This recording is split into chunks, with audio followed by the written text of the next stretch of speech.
바울이 더베와 루스드라에도 이름에 거기 디모데라 하는 제자가 있으니 그 어머니는 믿는 유대 여자요 아버지는 헬라인이라.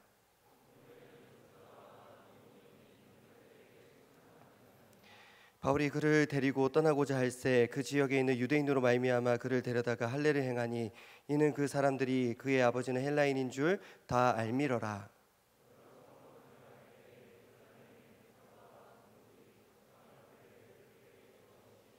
함께요. 이에 여러 교회가 믿음이 더 굳건해지고 수가 날마다 늘어가니라. 아멘. 네, 우리 이 시간 한번 찬양 먼저 한 곡 부르고 말씀 나누겠습니다.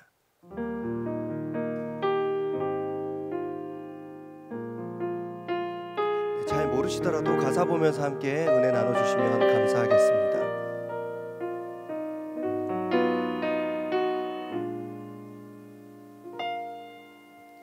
내 삶이 먼저였는지 주님이 먼저였는지 이제야 내 뒤를 돌아봅니다. 내 욕심만을 채우려 주 십자가의 보혈을 입고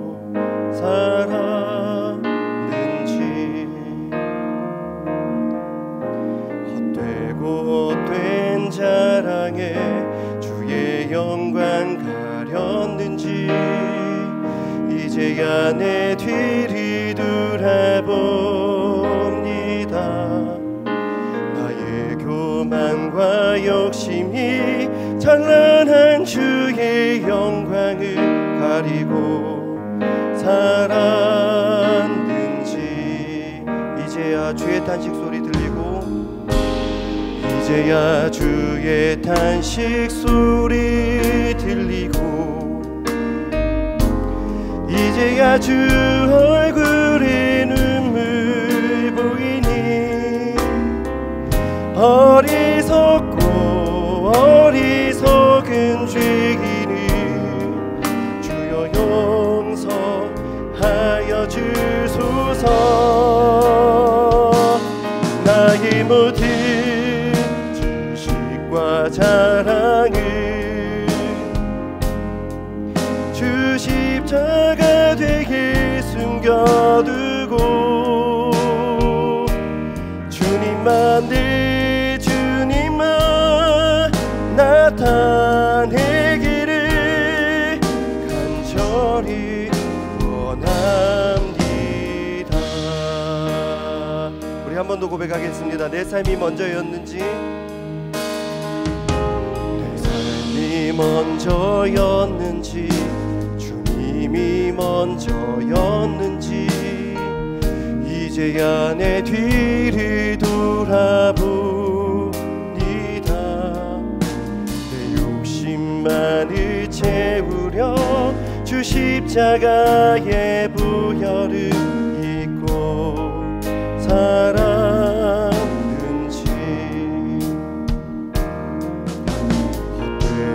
헛된 자랑에 주의 영광 가렸는지 이제야 내 뒤를 돌아봅니다. 나의 교만과 욕심이 찬란한 주의 영광을 가리고 살았는지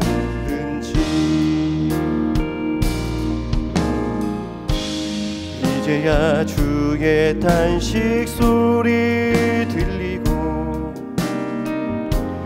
이제야 주 얼굴에 눈물 보이니 어리석고 어리석은 죄인이 주여 용서하여 주소서. 나의 모든 자랑을 주 십자가 되게 숨겨두고 주님만 내 주님만 나타내기를 간절히 원합니다. 나의 모든 진실과 자랑을 주 십자가 뒤에 숨겨두고 주님만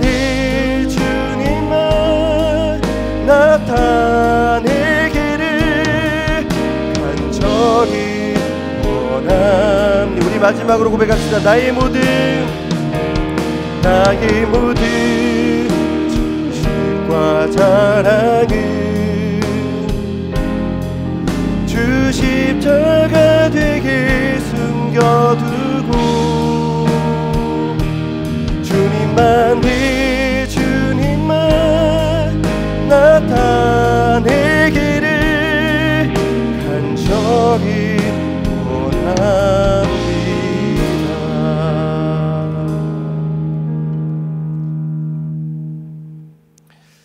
네, 제가 올해 청년부를 섬기게 되면서 사실 많은 변화를 주려고 하지 않습니다. 작년에 그대로 하던 방식을 올해 잘 이어만 가도 나는 잘하는 것이다. 큰 변화를 줘서 공동체에 혼란을 주지 말고 하던 방식을 잘 이어가자, 그런 마음이었습니다. 그런데 어쩌다 보니까 몇 가지 변화를 주게 된 것이 있습니다. 매주 주일 저녁 기도회 후에 여러분들 리더 보고를 다 줄 서서 했었는데 그걸 어느 순간에 없앴습니다. 그리고 매주 주일 리더 보고를 팀장과 그룹장이 격주로 하는 식으로 변화를 줬습니다. 그리고 작년에는 예배 시작 전에 예배를 시작하기 전에 그 전주 설교를 요약해서 영상으로 매주 예배 때 틀어줬었습니다. 근데 올해는 그거를 생략했습니다. 그리고 경배와 찬양 시간을 40분에서 30분으로 줄였습니다. 팀 신방이 진행되고 있는 요즘은 25분으로 진행하고 있습니다. 오늘도 작년까지는 쭉 하던 건데 좀 어색하게 느껴질 수도 있을 텐데 설교 시작 전에 작년에는 꼭 찬양을 한 곡 부르고 했었습니다. 근데 그게 좋긴 합니다. 그런데 이제 예배 시간이 길어지는 부분도 있고 그래서 제가 올해는 안 하고 있습니다. 올해 처음으로 설교 시작 전에 찬양을 한 곡 부르고 시작했습니다. 이 찬양 여러분들 잘 모르시죠? 그럼 처음 들어보신 분 한번 손 들어볼까요? 네, 99.9%. 네, 이렇게까지 반응이 좋았던 적이 없었는데 공동의회처럼 이렇게 다 찬송을 해주시는 할렐루야. 이 찬양은 사실 회중 찬양으로 잘 부르지 않는 찬양입니다. 그래서 찬양대를 오래 섬겼거나 중창단을 오래 섬기셨던 분들은 좀 알법한 찬양인데 이 찬양을 통해서 제가 받은 은혜가 있기도 하고 소개하고 싶기도 해서 찬양을 먼저 불렀습니다. 이따 설교 마치면서 한 번 더 찬양 고백하겠습니다. 오늘은 깨진 상황 가운데라는 제목으로 말씀을 전하겠습니다. 지난주 설교 때 우리는 어떤 깨지는 상황을 다뤘습니다. 참 가슴 아픈 상황이죠. 초대교회 세계 선교의 초석이 되었던 두 레전드 바울과 바나바가 깨지고 말았습니다. 1차 선교 여행 때 마가가 함께 동행했는데 그 마가가 중간에 이탈을 해버렸던 거죠. 그리고 그 마가를 2차 선교 여행 때 데려갈까 말까 그 문제로 바나바와 마가 사이에 갈등이 생겼고 결국 바나바와 마가 그 바울이 갈라서고 말았습니다. 마가가 그 팀을 떠나는 여러 이유가 있었죠. 그가 유약한 사람이어서 그럴 수도 있고 마가는 할례파였다고 성경에 적혀 있는데 바울은 이방인들에게는 굳이 할례를 베풀지 않아도 된다 이런 입장이니까 거기서 갈등이 생길 수도 있고 또 마가는 바나바의 조카니까 바나바를 존경하는 마음으로 따라 나섰을 텐데 1차 선교 여행 도중에 사울에서 이름이 바울로 개명이 되고 그리고 그러면서 바나바와 사울이었는데 점점 더 바울과 바나바 주도권이 바뀌는 것을 그런 형국을 보게 됩니다. 그게 싫어서 떠났을 수도 있고 어쨌든 마가는 그렇게 선교팀에 큰 피해를 주고 떠났고 그런 마가를 2차 선교 여행 때 데리고 갈지 말지를 두고 크게 싸우고 바울과 바나바도 갈라서고 말았습니다. 그리고 2차 선교 여행을 각각 따로 떠나게 됩니다. 바나바는 조카 마가를 데리고 떠나고 바울은 실라라는 사람을 데리고 새롭게 떠납니다. 이게 참 힘 빠지는 상황이죠. 솔직히 여러분들 팀장, 그룹장이 사이 안 좋으면 그룹원들이 눈치를 못 챌 것 같죠. 다 눈치챕니다. 그것 때문에 힘들어합니다. 중간에서 어떻게 해야 될지 모르겠다고. 교육자들끼리 사이가 안 좋으면 여러분들이 눈치를 챕니다. 그리고 그 사이에서 여러분들이 힘들어하죠. 그런데 팀장 그룹장도 아니고 일반 교육자도 아니고 바울과 바나바가 싸우고 갈라섰습니다. 얼마나 힘 빠집니까? 저는 확신합니다. 이게 바울과 바나바만 갈라진 게 아니라 그 팀 전체가 둘로 깨졌을 거라고 저는 생각을 합니다. 때때로 우리는 갈라지는 상황, 깨진 상황을 만날 때가 있습니다. 내 사람이라고 생각했는데 그 사람이 나를 떠나고 배신하고 그런 상황을 맞이하게 됩니다. 그리고 그런 상황에서도 이 사람이 또 새롭게 붙어서 내 옆자리를 지켜주는데 그 사람도 어느 순간 또 나를 떠나는 일을 겪게 됩니다. 근데 한두 사람 이탈하는 것으로 끝나지 않고 공동체 전체가 깨지고 갈라지는 것을 경험할 때도 있는 것이죠. 신기하게도 이런 소문은 금방 퍼집니다. 주변에서 다 압니다. 저 팀 관계가 안 좋대. 저 교회 이런저런 문제가 있대. 저 목사 인성 문제 있어. 정작 우리를 위해서 기도는 주변에서 해주지 않지만 뒤에서 이런 말은 엄청 합니다. 이런 상황에서 이런 깨진 상황에 처할 때 우리 얘기이기도 하잖아요. 이런 깨진 상황을 마주할 때 여러분들 태도는 어떻습니까? 공동체가 이런 어려움을 겪고 있는데 나라도 이 자리 지켜야지 그런 마음이십니까? 아니면 이 상황은 나를 자라게 하시는 광야 같은 거야 그러면서 위로하십니까? 아니면 이 공동체 나에게 별로 유익하지 않는데 시험밖에 들지 않는데 하면서 떠나십니까? 바울은 이렇게 공동체가 깨진 상황에서 2차 선교 여행을 시작합니다. 이제는 그의 곁에 바나바도 없고 마가도 없습니다. 물론 지금도 바울 곁에는 실라가 새롭게 이제 뽑혔고 그를 떠나지 않는 많은 사람들이 있지만 1차 선교 여행 때 함께했던 많은 은혜를 체험했던 그 사람들에 비하면 아무래도 양적으로도 질적으로도 떨어지는 사람들이 지금 바울 곁에 남아 있는 거예요. 예전에는 진짜 이런 사람들이 있었는데 예전에는 진짜 우리 많이 모였는데 1차 때는 훨씬 더 좋았는데 그게 아니라 2차 때는 그때보다 훨씬 더 약한 사람들이 모여서 선교여행을 떠납니다.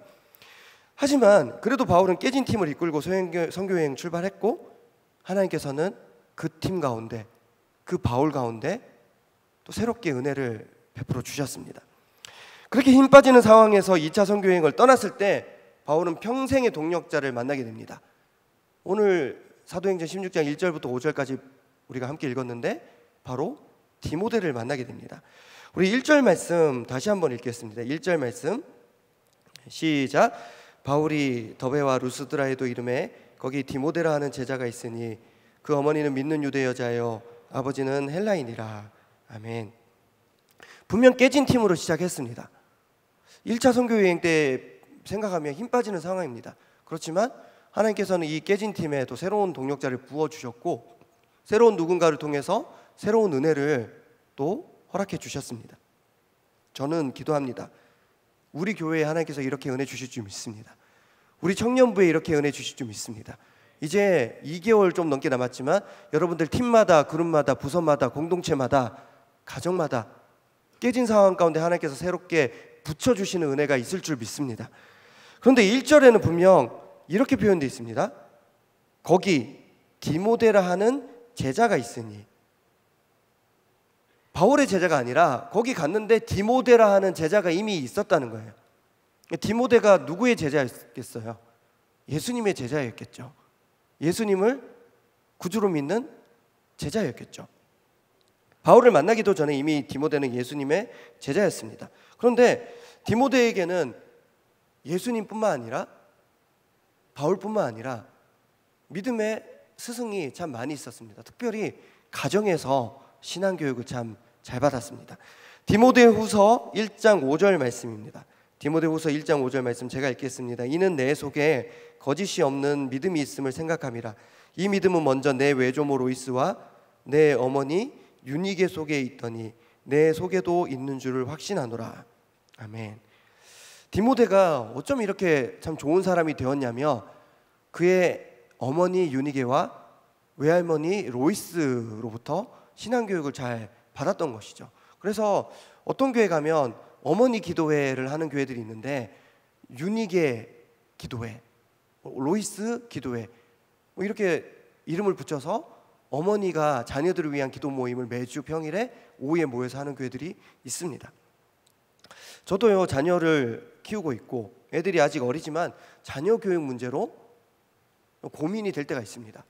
제가 뭐 학원도 안 보내고 휴대폰도 아직 없고, 근데 물어보면 그 교실에 핸드폰 없는 아이가 우리 아이들밖에 없고 학원 안 다니는 애가 저희 애들밖에 없고, 근데 아직은 뭘 요청하진 않는데 다른 목사님들 자녀도 물어보면 아마 내년 정도 되면 이걸로 따돌림을 당할 수도 있겠다. 5학년 정도, 지금 4학년인데 5학년 정도 되면 이걸로 얘가 상처받을 수도 있겠다. 뭐 그런 생각을 해봅니다. 그런데 부모님들 중에 자녀 문제로 많이 고민하고 어려움을 호소하는 분들이 많이 계신데 자식 문제 내 마음대로 되지 않거든요. 그래서 심한 경우 상담을 받는 경우도 있습니다. 제가 몇 해 전에 상담 공부하면서 수련하다가 한 가정을 상담한 적이 있습니다. 이게 집단 상담이죠. 이게 개인 상담이 아니라 집단 상담이 됐는데 그 어머니가 신청하셨는데 그 중학생이 된 딸과 그 남편분과 함께 셋이서 왔습니다. 그 요청하신 것은 초등학생 때까지 이 딸이 되게 말도 잘 듣고 공부도 잘하고 괜찮았대요. 근데 중학교 가더니 말을 안 듣고 공부도 안 하고 방에서 잘 안 나온대요. 그 문제로 상담을 신청을 한 거예요. 제가 생각할 땐 정상 같은데 거기서 말은 못하죠. 중학생은 다 그래요. 말은 못하죠. 어머니는 이렇게 셋이 딱 있는데 이렇게 총 저까지 포함해서 4명 있죠. 그리고 이제 상담을 다 녹음을 해야 되기 때문에 녹음을 해놓고 하고 있는데 어머니는 이렇게 말씀하시죠. 딸아이만 다시 예전처럼 제정신 차리고 다시 원래대로 돌아오면 우리 가정이 평화가 있을 것 같다고. 근데 딸아이가 가만히 있을 줄 알았는데 얘기를 하는 거예요. 우리 엄마는요, 다른 사람들 앞에서만 착한 척해요. 우리 엄마가 얼마나 저한테 나쁘게 하는 줄 아세요? 진짜 짜증나요. 이런 식으로 얘기하는 거예요. 그랬더니 어머니가 너무 당황해서 왜 이러니? 조용히 못 있어? 그래서 어머니 얘도 얘기하게 해주세요.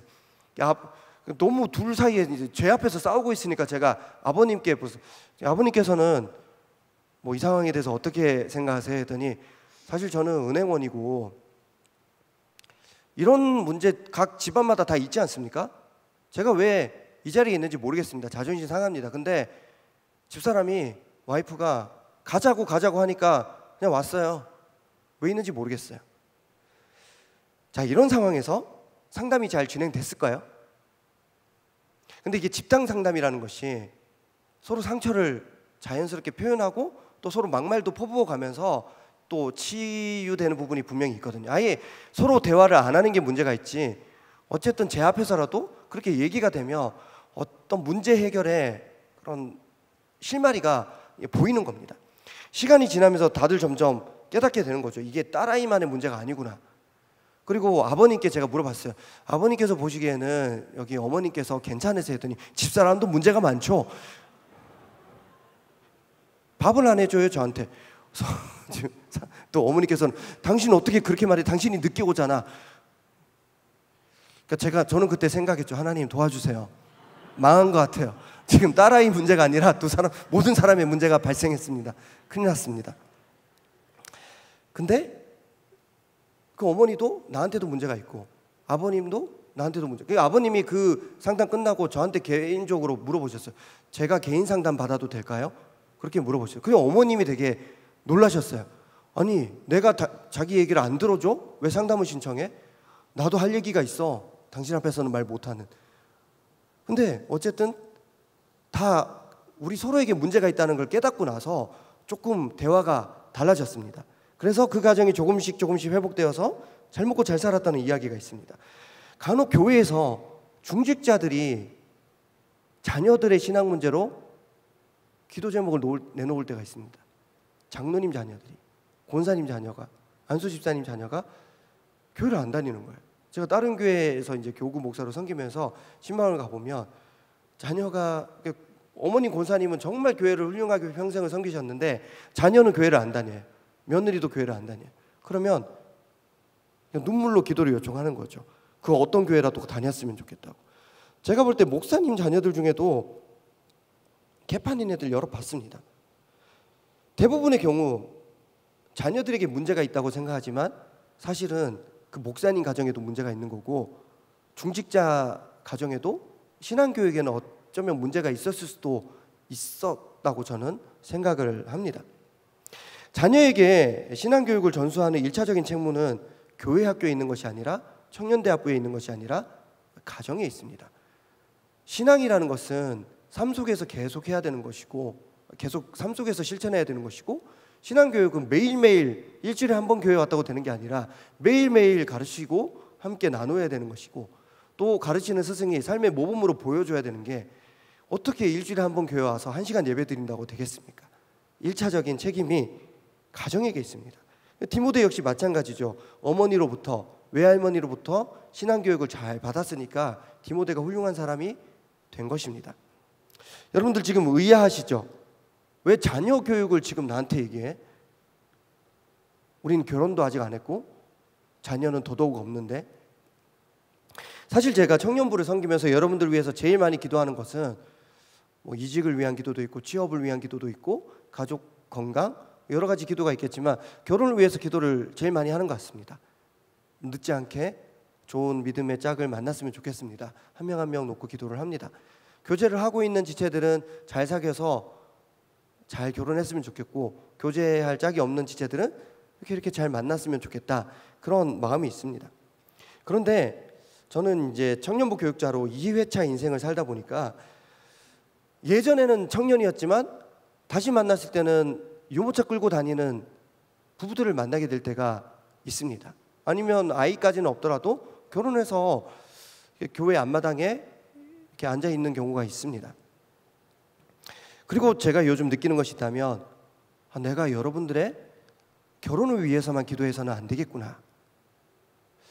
여러분들이 좋은 사람이 되기를 기도하고, 좋은 배우자가 되기를 위해서 기도하고, 또 좋은 부모가 되게 해달라고 기도해야 되겠구나 깨닫게 됩니다. 왜냐하면 결혼한 이후에 더 큰 문제가 찾아오는 경우를 많이 보게 됩니다. 저는 상담 석사 과정을 가톨릭 대학교에서 했습니다. 그러다 보니까 신부님, 수녀님들을 몇 분 알게 됐습니다. 그 학교에 개신교 목사는 거의 없으니까 저는 거기서 이제 할례 받지 않은 자고 이방인이었죠. 그렇지만 그 바나바 같은 사람, 그런 그 신부님, 수녀님들이 저를 그 무리에 이제 넣어주셔가지고, 너는 이방인이고 결혼한 더러운 자지만 그래도 내가 함께 해주겠다, 그렇게 해주셔가지고 또 같이 계속 그 관계를 이어갑니다.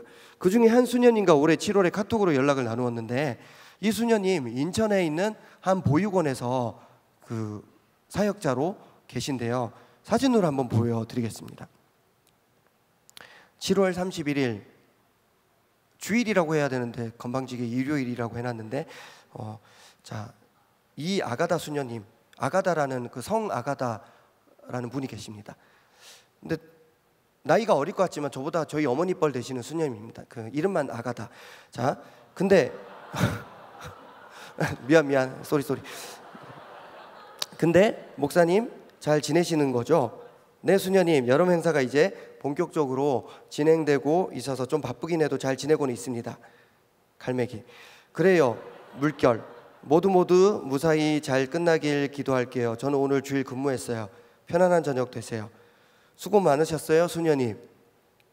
그럼 오늘 당직 근무하시면 내일까지 쭉 이어서 근무하시는 건가요? 오늘 근무하셨으면 대신 주어지는 휴식이 있어야 할 텐데. 아이들이 수녀님 많이 좋아할 것 같아요. 저 그래서 내일 대윤했어요. 제가 애들을 더 많이 좋아하려고 노력하고 있어요. 이게 보육원에 있는 아이들이, 상처가 있는 아이들이, 특히 그 보육원은 버림받은 아이들이 가는 보육원이다 보니까 상처가 다 있습니다.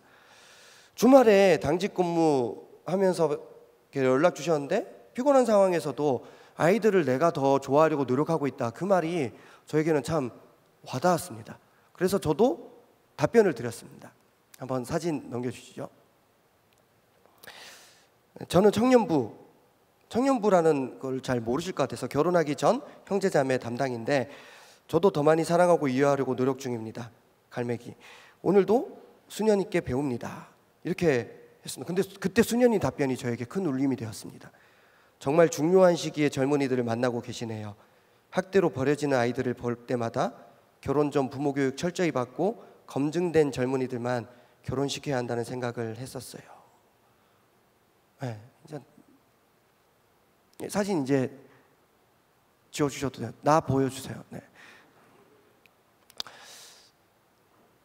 물론 우리가 다, 저도 저희 아버지께서 목회하셨기 때문에 또 그 당시 사모님, 저희 어머니께서는 지금도 사모님이시지만 저희가 자랄 때는 자녀 교육보다는 무조건 교회에만 올인해야 되는 목회자, 그런 걸 성도님들께서 당연시 여기셨기 때문에 저희 부모님께서 저와 그렇게 시간을 많이 보내주시지 못하셨거든요. 근데 여러분들 중에도 다 어떻게 부모 교육을 다 철저히 잘 받고 검증된 청년들만 있겠습니까?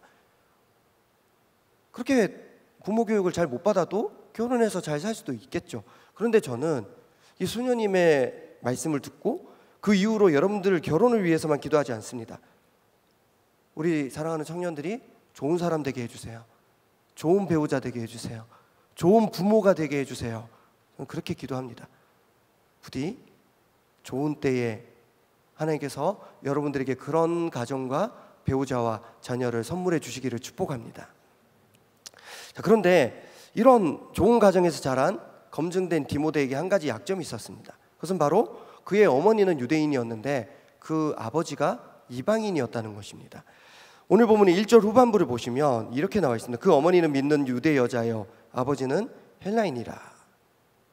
아버지가 이방인이었기 때문에 당연히 디모데도 이방인이었고, 그래서 디모데는 할례를 받지 않았습니다. 그리고 예루살렘 공회의 결의 때문에 이제 이방인은 할례를 받지 않아도 무방하다, 떳떳하게 할례 안 받아도 됐었습니다. 그런데 이런 상황에서 바울이 어떻게 행동하냐? 3절 말씀입니다. 우리 3절 말씀 우리 함께 받들어 읽겠습니다. 시작. 바울이 그를 데리고 떠나고자 할새 그 지역에 있는 유대인으로 말미암아 그를 데려다가 할례를 행하니 이는 그 사람들이 그의 아버지는 헬라인인 줄을 다 알미러라. 아멘. 디모데 참 훌륭한 사람입니다. 근데 성도로는 너무 훌륭한 사람인데 바울이 욕심이 생기는 거죠. 얘 데려다가 후계자로 세워야 되겠다. 내 부목사로 훈련시켰다가 얘는 어디 담임 보내야 되고 어느 교회를 맡겨야 되겠다. 뭐 이런 욕심이 생기는 거죠. 근데 성도로서는 참 훌륭한데 교육자로 데려다가 훈련을 시키려니까 약점이 하나 있는 거죠. 바로 할례를 받지 않은 것입니다. 3절 보면 그 지역에 있는 유대인으로 말미암아라고 되어 있습니다. 단지 이방인들만 대상으로 하는 사역자로서는 충분합니다. 지금도. 근데 바울이 유대인들도 전도해야 되잖아요. 그러니까 이게 약점이 되는 거죠. 유대인들이 디모데 좋아해도 디모데 이방인이잖아요. 할례 안 받았잖아요. 이렇게 따질 수가 있으니까, 트집을 언제든지 받을 수 있으니까 이 약점이 되었습니다. 결국 바울은 디모데에게 할례를 행합니다. 이방인이기 때문에 굳이 할례를 행하지 않아도 되지만 복음을 더 많은 사람들에게 전하기 위해서 유대인들을 위해서 할례를 행합니다. 자, 여러분들 한번 여쭤보겠습니다. 여러분들은 이 바울의 이런 태도가 어떻게 느껴지세요? 디모데를 데려다가 할례를 행한 바울의 이 태도가 복음을 위해서 하는 거니까 괜찮아, 이해가 되세요? 우리가 계속 이어져서 말씀을 듣고 있잖아요. 불과 얼마 전까지 바울이 이 이방인에 대한 할례 문제로 계속 싸웠어요. 자기들끼리 싸워서 해결이 안 돼서 예루살렘 공회 안건으로 올렸어요. 거기서도 싸웠습니다. 그리고 싸워서 투쟁해서 얻은 결과가 이방인에게는 할례를 베풀지 않아도 된다. 그거를 결의를 통과를 이끌어냈습니다. 많은 희생을 치렀습니다. 그 과정 가운데 할례파였던 마가가 떠났습니다. 그 과정 가운데 마가의 작은 아버지였던 바나바도 떠났습니다. 근데 그렇게 해놓고 디모데에 데려다가 할례를 행하는 게 너무 이랬다 저랬다 하는 것 같지 않습니까? 이럴 거면 굳이 마가를 왜 떠나보냈어? 이럴 거면 예루살렘 공회에서 왜 싸웠어? 바나바랑 왜 헤어져야 했어?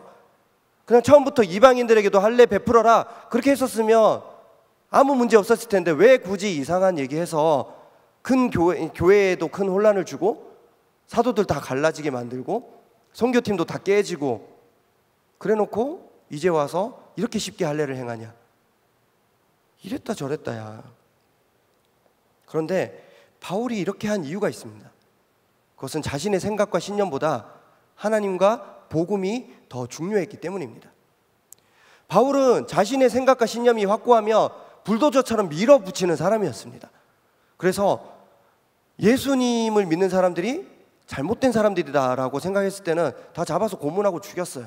그런데 이제는 예수님이 하나님이시구나 깨달았을 때는 다시 예수님을 증거하는 사람으로 불도저처럼 살아갔습니다. 바나바가 아무리 자기에게 도움을 주고 마가가 정말 유능한 사람이라 하더라도 생각이 맞지 않으면 갈라섰습니다. 불도저처럼 밀어붙이는 사람이었습니다. 그러나 자신의 생각과 신념 때문에 누군가가 시험에 빠진다며 하나님과 복음을 전하는 데 있어서 뭔가 문제가 생긴다면 내 생각과 내 신념을 과감히 내려놓을 줄도 아는 사람이 바로 바울이었습니다. 고린도전서 8장 13절 말씀입니다. 고린도전서 8장 13절 말씀, 유명한 말씀인데 우리 함께 읽겠습니다. 그러므로 만일 음식이 내 형제를 실족하게 한다며 나는 영원히 고기를 먹지 아니하여 내 형제를 실족하지 않게 하리라. 아멘. 바울의 입장은 어떤 음식을 먹더라도 난 상관없어. 난 괜찮아. 근데 누군가가 그걸 보고 저 음식을 먹는 건 아니지 않아? 저거 목매어 죽인 음식, 저거 고기 아니야? 어떻게 교육자가 저런 음식을 먹을 수 있어? 시험이 든다면 나는 그 형제를 위해서, 나는 아무 상관없지만 나는 그 형제를 위해서 그 음식 평생 안 먹을 자신이 있다. 내 생각과 내 신념보다 나는 복음 전하는 게 더 우선이고 하나님이 더 우선이다. 그게 바울의 입장입니다. 할례 문제도 마찬가지입니다. 할례가 구원과 아무 상관없다는 것이 바울의 입장입니다. 그래서 투쟁해서 이방인들에게 할례 굳이 안 행해도 된다. 그 결의를 이끌어냈습니다. 그렇지만 내 생각과 신념은 그렇다 하더라도 좀 더 많은 사람들에게 복음을 전하기 위해서는 디모데에게 할례를 행하는 것, 자신의 신념과 생각을 내려놓는 것, 그게 바로 바울의 방식입니다. 지난 화요일 새벽이었습니다. 담임 목사님께서 시편 51편 본문으로 새벽에 말씀을 전해주셨는데요. 다윗이 밧세바 범한 이후에 회개하면서 쓴 시편이죠. 바울도 다윗도 상한 심령, 깨어진 심령, 깨어진 상황 가운데 그 시편을 고백했던 것 같아요. 근데 그 이후로 수요일 새벽, 수요일 저녁에도, 금요일 새벽에도 계속 담임 목사님 말씀을 전하셨지만 저는 화요일 새벽에 목사님께서 말씀하셨던 그 말씀의 내용이 계속 남아 있습니다. 말씀 도중에 리셋이라는 표현을 말씀하셨습니다. 그 영민이 첫째 아들이랑 집에서 피구 연습하다가 리모컨 깨뜨렸는데 아무리 노력해도 기도해도 고쳐지지 않는 리셋이라는 주제를 말씀하셨는데, 기계도 사람도 고장났으면 다시 껐다 켜야 되고 고침받아야 된다. 우리도 고쳐져야 될 때가 있다는 것입니다. 어쩌면 바울은 디모데에게 할례를 행하면서 디모데도 리셋이 되었겠지만 바울도 리셋이 되지 않았을까? 저는 그렇게 생각합니다. 내 생각과 내 신념을 내려놓고 그렇게 한다는 건 쉬운 일이 아니거든요. 이방인에 대한 할례 문제로 예루살렘 공회까지 가서 싸우고 이뤄낸 업적이 이방인은 할례 안 해도 된다는 것인데, 유대인을 전도하기 위해서 과감하게 이방인 디모데에게 할례를 행하면서 바울의 심정은 어땠을까? 떠나버린 마가가 생각나지 않았을까? 자기 때문에 또 헤어진 바나바가 생각나지 않았을까? 그렇게 바울은 이전과는 또 다른 바울로 리셋이 되고 오직 주님만 생각하는 바울로 성장해 나갔습니다. 어쩌면 그런 일련의 과정을 통해서 마가도 리셋이 되었을 것이고 바나바도 리셋이 되었을 것이고, 그런 광야를 통해서 좀 더 성장하고 길러지는 은혜를 맛보았을 것 같습니다. 저와 여러분도, 우리 공동체도 때로는 이랬다 저랬다 할 수도 있을 것 같습니다. 굳이 이렇게 몇 년을 했는데 또 바꿀 수도 있고, 제가 이렇게 얘기를 했는데 취소할 수도 있고. 제가 2주 전에 여러분 제가 화목한 퇴근길 이렇게 했는데 되게 여러 가지 얘기로 퍼지고 있더라고요. 만나서 퇴근하자, 같이 퇴근하자, 화목한 택시 신방, 이런 식으로 지금 다 다르게 얘기하고 있던데, 여러분들이 이제 리더들 중에 우리 그룹원 퇴근할 때 만나주세요 이렇게 하시는 분들도 있고, 그래서 하다 보니까 신청자가 꽤 많아질 것 같아서 이랬다 저랬다 하는 마음으로 리셋을 다시 하고 2024년부터 하겠습니다 이렇게 해버리면 여러분들 얼마나 짜증나겠습니까? 그거는 이제 제가 기도하면서 준비를 하고 있습니다. 그런데 그 부분뿐만 아니라도 이랬다 저랬다 할 수도 있습니다. 그때는 이랬었는데 앞으로는 저렇게 할 수도 있습니다. 그러나 오직 주님 바라보며 리셋되고 또 자라나는 우리 공동체 되어야 할 줄로 믿습니다. 실제로 저는 제 생각은 확고한 생각이 있더라도 또 여러분들과 얘기하다 보면, 또 교육자님들과 대화를 나누다 보면, 실행위원 집사님들과 대화 나누다 보면 제 생각이 내 생각보다 이게 더 나은데? 라는 생각이 들 때가 있습니다. 그래서 저는 참 감사합니다. 그런 사람들 만나게 해주셔서. 말씀을 맺겠습니다. 마라톤이라는 스포츠, 달리기 스포츠가 있습니다. 이게 긴 시간 동안 자기 자신과 이제 싸워야 되는, 처음 시작할 때는 여러 사람과 싸우는 것 같지만 이제 마지막에 결승점에 보면 한 명씩 들어오거든요. 결국 자기 자신과 싸우게 되는 스포츠인 것 같습니다. 꼭 1등을 하지 않더라도 42.195km를 완주한 것만으로도 매우 의미가 있는 운동입니다. 그런데 2013년 4월 28일 영국 썬덜랜드에서 한 마라톤 대회가 열렸습니다. 풀코스였습니다. 42.195km. 근데 이 마라톤 대회에서 참 이례적인 일이 발생했습니다. 5,000명이 넘는 참가자가 그 대회에 참가했는데 한 명만 완주하고 나머지 5,000여 명이 다 실격 처리가 됐습니다. 이럴 수가 있나? 알려드리겠습니다. 2위로 달리고 있던 선수가 있었습니다. 근데 2위로 달리던 선수가 잠시 코스를 이탈했습니다. 자기가 잘못 달리는 줄 모르고 코스를 이탈해서 달리다가 저기에 뭐가 이정표가 있나 하면서 다시 들어왔습니다. 근데 이미 코스를 이탈했으니까 실격 처리가 되는 거죠. 근데 2위 뒤에 달리던 선수들이 다 2위를 보고 따라갔대요. 그래서 5,000여 명의 선수들이 다 2위를 보고 다 잘못된 코스로 가고 다 실격 처리가 되는 거예요. 결국 아무 생각 없이 2위만 보고 따라다니던 다 실격 처리되고, 오직 처음부터 줄고 선두를 지켰던 마크 후드라는 사람 한 사람만 1등도 되고 완주도 하고, 그런 일이 일어났습니다. 아까 설교 시작할 때 불렀던 찬양을 이 시간 한 번 더 부르길 원합니다. 이 찬양 어떤 찬양이냐면, 2020년에 제가 코로나와 함께 이제 교회를 개척하고 1년이 지나서 2021년 봄 노회 때 정식 교회로 이렇게 설립이 되고 가입이 되는 그런 노회 때였습니다. 그 노회 때 성악가 두 분인 것 같아요. 그 교회에 성악하시는 솔리스트 두 분 권사님께서 이 찬양을 부르셨어요. 그러니까 노회잖아요. 노회니까 이게 회의하러 모인 거죠. 어떤 교회의 그 분쟁 문제, 어떤 건물 문제, 교인이 한 명도 안 모이는 채로 한 몇 년이 흘렀는데 그 교회를 돈 많이 준다고 해서 이단에 팔아버린 그 교회에 대한 치리 문제, 어떤 목사님의 잘못된 금전적인 성적인 문제에 대한 치리 문제, 그런 걸 다뤄야 되는 게, 그런 것들도 다뤄야 되는 게 노예 문제니까 다들 날이 서 있었죠. 예루살렘 공회에서 할례 문제로 큰 다툼이 있었던 것처럼 그날도 그런 여러 안건들이 있었으니까 앞에서 권사님 두 분이 진짜 은혜롭게 이 찬양을 특순하고 있었지만 대부분의 목사님들은 다 노예 안건만 보고 있었어요.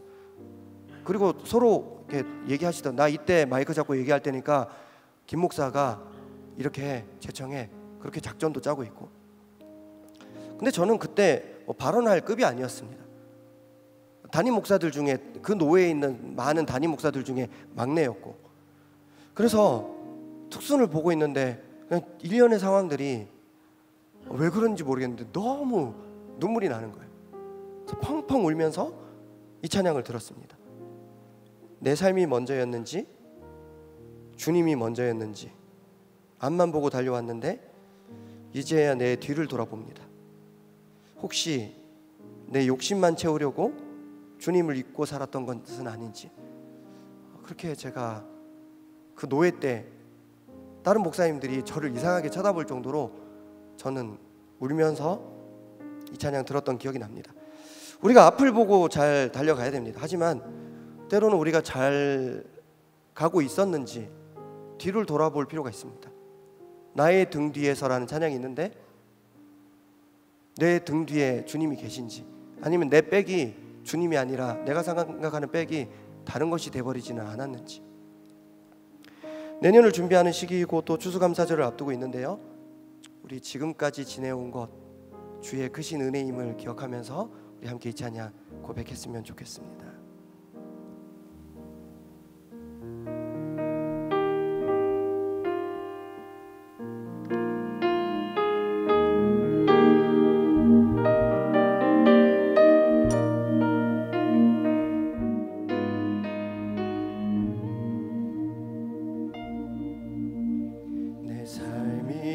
먼저였는지 주님이 먼저였는지 이제야 내 뒤를 돌아봅니다. 내 욕심만을 채우려 주 십자가의 보혈을 입고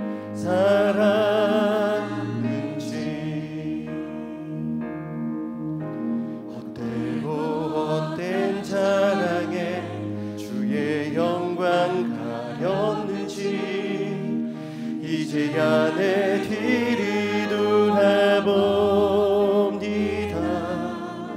나의 교만과 욕심이 찬란한 주의 영광을 가리고 살았는지. 우리 다시 한번 고백합시다. 내 삶이 먼저였는지 주님이 먼저였는지 이제야 내 뒤를 돌아봅니다. 욕심만을 채우려 주 십자가의 보혈을 입고 살았는지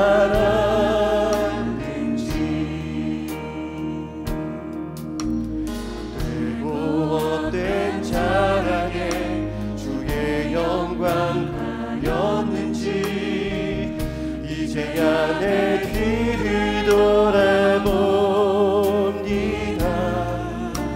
나의 교만과 욕심이 찬란한 주의 영광을 가리고 살았는지 이제야 주의 탄식 소리 들리고 이제야 주 얼굴에 눈물 보이니 어리석은 죄인을 주여 용서하여 주소서. 나의 모든 진심과 자랑을 주 십자가 위에 숨겨두고 주님만 나타내기를 간절히 원합니다.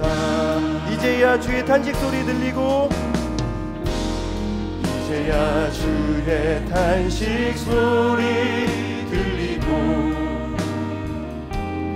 이제야 주 얼굴에 눈물 보이니 어리석은 죄인을 주여 용서하여 주소서. 나의 모든 진심과 자랑을 주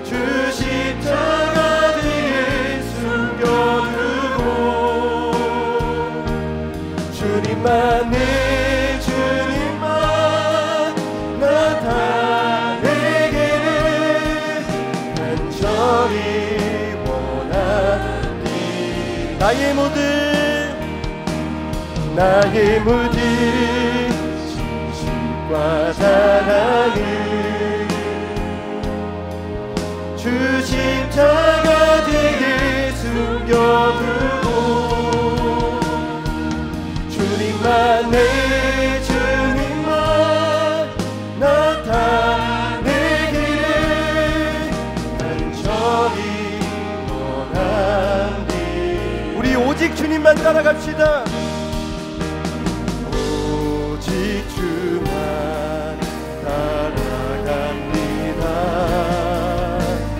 오직 주만 높이 받으소서. 하나님, 나의 생각과 신념이 아니라 내 평생에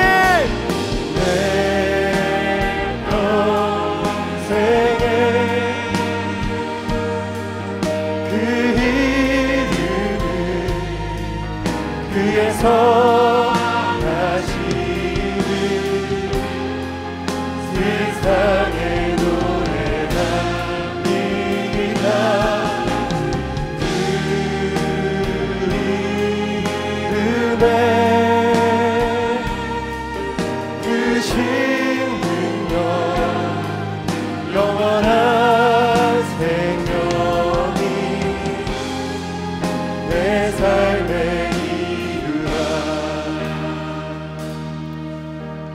자, 여러분들 팀신방 앞두고 여러분들 기도의 제목들을 받아보면서 여러분들 가운데 깨진 것이 많이 있음을 보게 됩니다.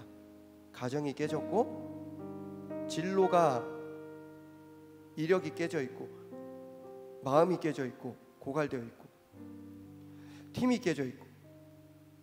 그러나 여러분, 깨진 상황 가운데, 깨진 교회 가운데, 깨진 팀을 통해 역사하시는 하나님이 우리 가운데 은혜를 베풀어 주실 줄 믿습니다. 바울이 깨진 상황 가운데서도 2차 선교여행, 1차 선교여행 때 비교했을 때 진짜 별로 안 좋은 사람들 데리고 꾸역꾸역 간 것 같지만 그 주어진 길을 감당했을 때 하나님께서 은혜를 베풀어 주시고 역사하셨습니다. 우리 시간 기도할 때 하나님, 우리 가운데 깨진 것들 바라보면서 우리의 마음도 깨지지만 우리를 사용하여 주시고 우리를 붙들어 주시고 우리를 통해서 역사하여 주시옵소서. 때때로 우리의 신념과 생각이 다 다르지만 오직 주님께만 영광 돌리는 우리가 되게 하여 주시옵소서. 추수감사절을 앞두고 있습니다. 지금까지 지내온 길을 돌아보면서 오직 주님께 영광 돌리며 감사하는 우리가 되게 하여 주시옵소서. 주여, 3번 부르짖고 기도하겠습니다. 주여, 주여, 주여.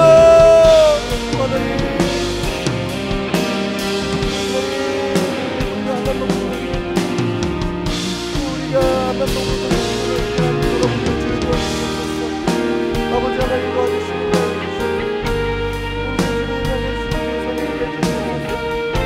아버지 역사해 주시기 원합니다. 하나님, 우리가 깨진 길이지만 그대로 잘 걸어갈 수 있도록 도와주시옵소서. 하나님, 우리 가운데 깨진 것이 있지만 주여 우리가 포기하지 않게 해주시옵소서. 주님 도와주시기 원합니다. 하나님 역사해 주시옵소서. 주여 도와주시옵소서.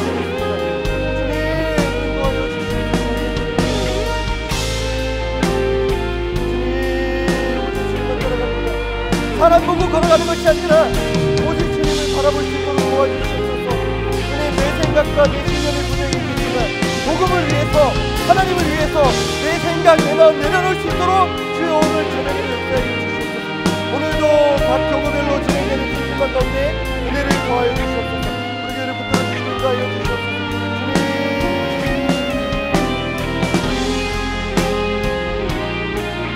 주님, 오직 주만 따라갑니다. 오직 주만 따라갑니다.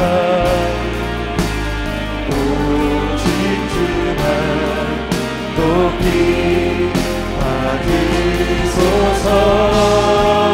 내 평생에, 내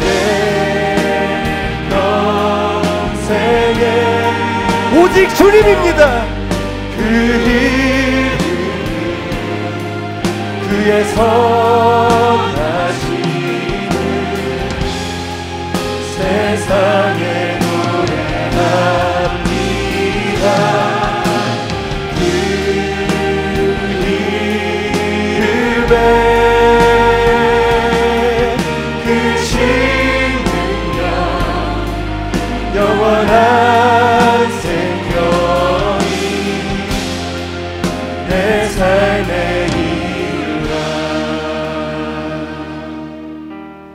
내 평생에 그 이름을 그의 선하심을 세상에 노래합니다. 그 이름을 그 신명 영원한 생명이 내 삶의 이유라. 살아계신 하나님 감사합니다. 어쩌면 깨진 상황 가운데 이 자리에 자리한 많은 지체들이 있을 것입니다. 깨진 상황 가운데서도 온라인으로 예배드리고 있는 지체들이 있을 것이고, 깨진 상황 때문에 계속 이 자리로 돌아오지 못하는 사람들이 있는 것 같습니다. 하나님, 깨진 상황 가운데 역사하여 주시옵소서. 깨진 팀이지만 그 팀이라도 이끌고 2차 선교여행을 떠났을 때 주께서 바울에게 디모데를 만나게 하시고 또 그를 통해 평생의 동력을 일구시는 하나님을 우리가 보게 됩니다. 주님, 과거랑 생각하며 그때 진짜 좋았는데, 그때 우리 훨씬 더 많이 모였는데, 그때 좋은 사람 진짜 많았는데, 하나님 2022년에 우리를 통해 역사하시는 은혜가 있을 줄 믿습니다. 깨진 상황 가운데 주어진 길을 잘 걸어갈 수 있도록 붙들어 주시고, 팀 신방 진행되고 있습니다. 팀 자체도 깨진 팀도 많이 있겠지만 그래도 함께 걸어갈 때 주께서 붙여주시는 은혜가 있을 줄 믿사오니 도와주시옵소서. 주님, 내년을 준비합니다. 각자의 생각과 신념이 다르지만 오직 주님 바라보고 오직 복음을 생각하며 우리의 생각과 우리의 마음을 때로는 내려놓을 수 있도록 인도하여 주시고, 합력하여 선을 이룰 수 있는 우리 청년부 공동체 되게 하여 주시옵소서. 추수감사절 앞두고 있습니다. 이제서야 뒤돌아보더라도 우리가 돌아보길 원합니다. 지금까지 지내온 것 주의 크신 은혜임을 고백합니다. 2주 남은 추수감사절을 앞두고 우리가 더 리셋되며 주님 앞에 감사로 영광 돌리게 하여 주시옵소서. 우리 교회를 붙들어 주시고, 원로 목사님 이제 귀국을 앞두고 계시는데 주님 그 걸음 붙들어 주시고 피곤치 않게 해주시고, 담임 목사님 많은 사역 감당하고 계시고, 글로벌 크리스찬 포럼 우리 교회에서 내일까지 진행되는데 큰 은혜를 우리 교회와 모든 성도들께 부어 주시옵소서. 함께하여 주실 줄 믿사오며 오늘도 진행되는 팀지만 가운데 큰 은혜 내려주시고, 교육자님들, 리더들, 그룹원들 한 사람 한 사람 기도 제목 가운데 역사하여 주시옵소서. 감사드리며 사랑하고 축복하며 예수 그리스도 이름으로 기도하옵나이다.